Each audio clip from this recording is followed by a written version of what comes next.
C'est votre droit, avec l'Ordre des avocats du barreau de Lille.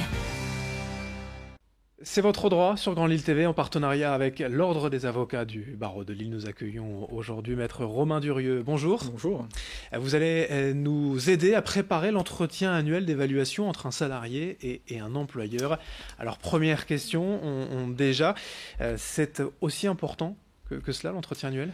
C'est un moment qui est très important. Alors, qui reste facultatif dans l'entreprise, il n'y a aucune obligation de mettre en place un entretien d'évaluation, mais c'est un moment qui est important parce qu'il vient formaliser finalement l'état de la relation de travail entre un salarié et l'entreprise à un moment donné.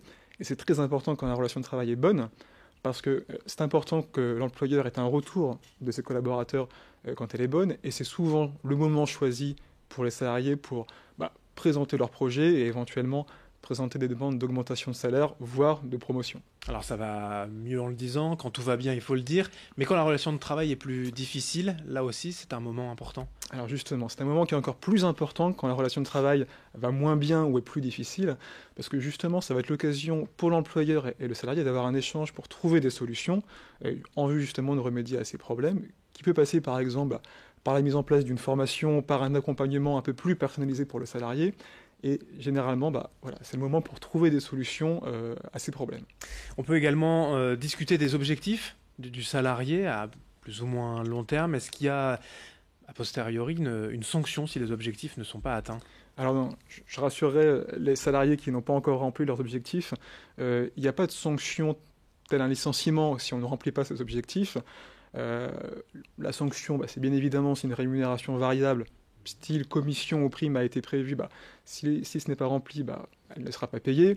Plus indirectement, sur l'évolution de carrière, ce sera plus ralenti, mais il n'y a pas de sanction a priori si on ne remplit pas les objectifs. Il n'y a rien à craindre, donc ? Alors justement, c'est toute la subtilité, c'est que si l'insuffisance de résultats, ce que je viens de vous présenter, ce n'est pas un motif de licenciement, l'insuffisance professionnelle, qui se définit très rapidement comme le reproche qui est fait par l'employeur de ne pas remplir convenablement les missions pour lesquelles on a été embauché, elle, est un motif de licenciement, et généralement, le premier indice qui est retenu par rapport à ce type de licenciement, c'est le fait de ne pas remplir les objectifs, raison pour laquelle l'entretien est encore plus important.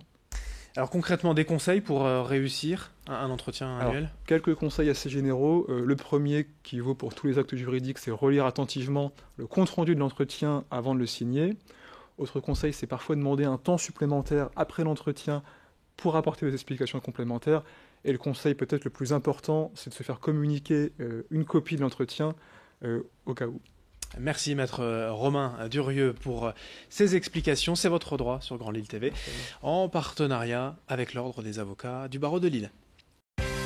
C'est votre droit, avec l'Ordre des avocats du barreau de Lille.